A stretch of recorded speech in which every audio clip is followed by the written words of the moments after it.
जन्मदिन है।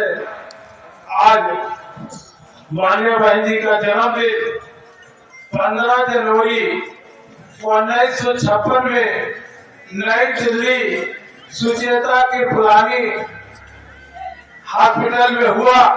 माननीय बहन जी 6 भाई और 1 बहन। पिताजी का नाम प्रभुदास जी, माता जी का नाम रामरती जी, ग्राम बादलपुर, जिला गौतम बुद्ध नगर। माननीय बहन जी ने, इनका इतिहास तो बहुत लंबा चौड़ा है, लेकिन शॉर्ट में बताऊंगा साथियों। माननीय बहन जी ने एक साधारण स्कूल में पढ़ने के लिए मौका मिला। माननीय बहन जी ने अपने मेहनत और लगन से के आधार पर आगे बढ़ती रही। 1975 में नई दिल्ली विश्वविद्यालय से स्नातक किया, बीएड किया। 1977 में माननीय बहन जी ने एक सरकारी स्कूल में सहायक अध्यापिका के पद पर नियुक्ति हुई। माननीय बहन जी ने पढ़ाई के साथ साथ सामाजिक कार्यों में भी भाग लेती थी। सामाजिक कार्यों में भाग लेने के दौरान मानव काशीराम साहब से मुलाकात हुई। मानव काशीराम साहब ने कहा, बहुत आगे जाओगी, आपके पीछे कई कलेक्टर खड़े रहेंगे, आप क्या कर रही हो? माननीय बहन जी ने कहा, मैं आईएएस की तैयारी कर रहा हूँ। तो मानव काशीराम साहब ने कहा कि आप जो मैं काम बता रहे हूँ इसमें आप आ जाइए और आपके कई कलेक्टर आपके आगे पीछे घूमते रहेंगे। तो माननीय बहन जी की ये बात समझ में आ गई। मानव काशीराम साहब का भी सपना पूरा हुआ और वो करके दिखा दिया। कई आईएएस पीसीएस माननीय बहन जी के आगे पीछे। तो साथियों, सामाजिक व्यवस्था को बदलने के लिए तमाम महापुरुषों ने बहुत गहराई से अध्ययन किया। चाहे ज्योतिबा फूले साहब हो, छत्रपति शिवाजी महाराज हो, पेरियार स्वामी हो, नारायण गुरु हो, बाबा साहब डॉक्टर अम्बेडकर हो, मानव काशीराम साहब है और ये बहन जी आज हमारे आपके लिए संघर्ष कर रही है। इसी संतों महापुरुषों ने तमाम संघर्ष का काम किया। ये मिशन मूवमेंट को आगे बढ़ाने का काम किया। तो तमाम महापुरुषों ने ये काम किया। सबसे पहले महाराष्ट्र से ज्योतिबा फूले साहब ने 1848 में ये काम शुरू किया। ये काम ज्योतिबा फूले साहब ने 1848 में महाराष्ट्र से शुरू। इन तमाम महापुरुषों ने काम को जब शुरू किया तो 1848 से शुरू हुआ। उसके बाद ये 1891 के बाद फिर छत्रपति शिवाजी महाराज। छत्रपति शिवाजी महाराज 1922 तक आए। 1922 से फिर बाबा साहब डॉक्टर अम्बेडकर ने 1956 तक का मिशन बनाया। लेकिन जब बाबा साहब डॉक्टर अम्बेडकर का 6 दिसंबर 1956 को देहांत हो जाता है, ये कारवां आपका रुक जाता है। ये कारवां कब तक रुका रहता है? ये कारवां 1989। इसके बाद जब मानव काशीराम साहब जब पढ़े लिखे बड़े हुए, अपने महापुरुषों को पढ़ा कि हमारे महापुरुष इस समाज को बढ़ाने के लिए काम किया, तो मानव काशीराम साहब भी इस काम को लेके आगे बढ़ जाते। जब मानव काशीराम साहब का देहांत हो गया 9 अक्टूबर 2006 को, इस कार्यों को किसने पकड़ा? माननीय बहन जी आज आगे लेकर इस कार्यों को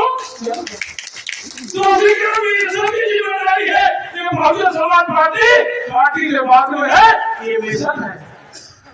तो साथियों, तमाम महापुरुषों ने इस सामाजिक व्यवस्था को बदलने के लिए संघर्ष किया।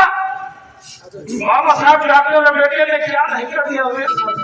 आज बाबा साहब डॉक्टर अम्बेडकर की बदौलत जो कुछ मिला है, बाबा साहब डॉक्टर अम्बेडकर की बदौलत मिला है और मानव काशीराम साहब की बदौलत मिला है, बहुजन समाज पार्टी की बदौलत मिला है और बहन कुमारी मायावती जी की बदौलत मिला है। साथ ही एक चीज याद आ गई है, बता के हम अपनी बात खत्म करेंगे। माननीय बहन जी ने 2014 में हम लोगों को अपने आवास पर एक चीज पॉइंट नोट कराया था याद आ गया कि इसको जहाँ अपने समाज के लोग रहे, अपने कैडर के लोग रहे, इसको बताने का काम जरूर। ये शूद्र दो ही गुलामी करते थे, एक तो अंग्रेजों की करते थे और हम ये जो बड़े बड़े राजा महाराजा उसे एक चीज करते।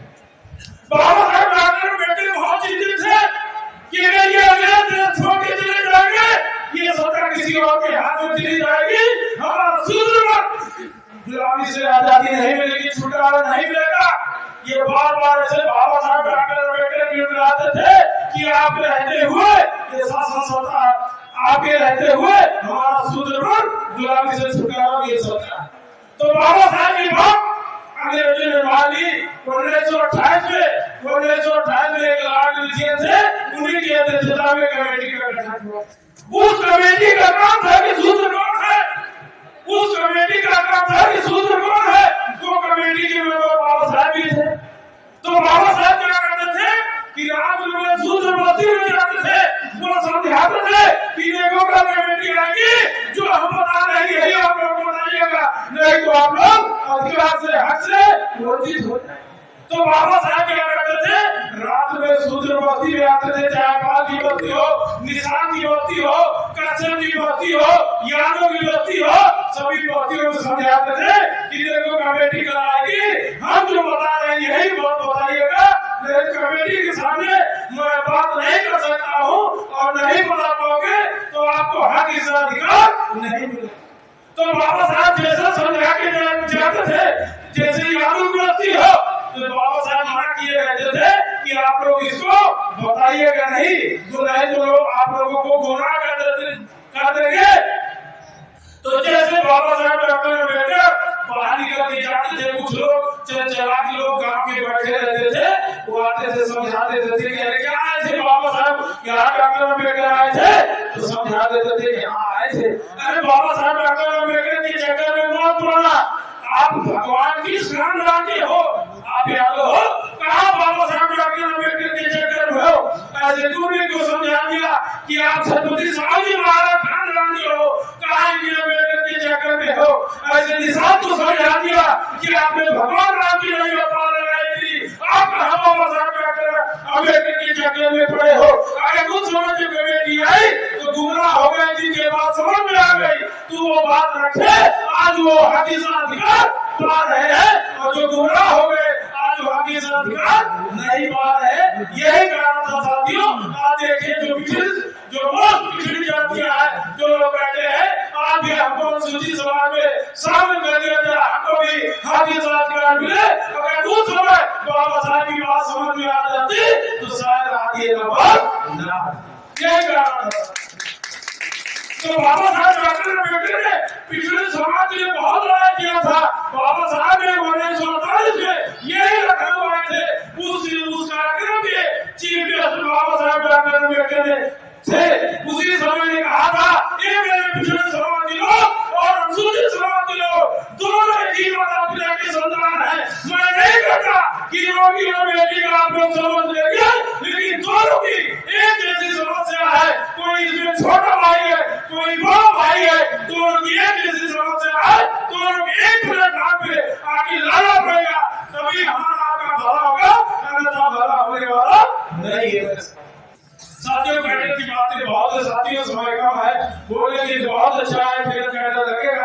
अगली बार हम अपनी बात रखते रहते हैं, आपको बीच में आते रहते हैं मेरे साथियों। लेकिन जब भी साथियों चुनाव आता है कि बहुत ही बाबा साहब डॉक्टर अम्बेडकर ने बहुत कठिनाई और परिश्रम से एक वोट देने का अधिकार दिया है, और एक वोट देने का अधिकार सवर्णों को, माइनॉरिटी को, पिछड़ा समाज को, दलित समाज को, सभी लोगों का एक वोट देने का अधिकार बाबा साहब ने अम्बेडकर ने दिया है, और किसी ने नहीं दिया मेरे साथियों। इसीलिए बाबा साहब ने कहा था जब वोट देने का अधिकार दिया सबको हमेशा अधिकार मिला, तो कलम निकाल के बाबा साहब ने कहा था अब आज हम इसी संविधान में सभी को हमेशा अधिकार दे दिया है।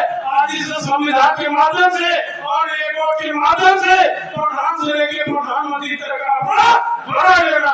जैसे हम लोग अपनी बहन बेटी की सुरक्षा करते हैं, वैसे एक वोट की सुरक्षा करना प्रधान से लेके प्रधानमंत्री तक का बड़ा लेगा। इन्हीं बातों के साथ आए हुए सभी अतिथियों का मैं तहे दिल से हार्दिक स्वागत कर और अभिनंदन करते हुए और इस कार्यक्रम का इस जनसभा का समापन करते हुए जय भीम जय भारत।